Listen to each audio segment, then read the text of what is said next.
बघू शकता मित्रांनो, सकाळी 7च्या कामाची रूपरेषा. रेल्वेचं काम चालू आहे अशा प्रकारे. हां, गाड्या येणं चालू झाल्या. सकाळी 7चा प्रोग्राम राहते, 7 ते 7.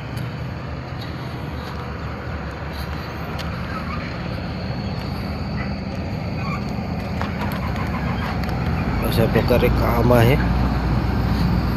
हे ड्रेन आहे समोरची.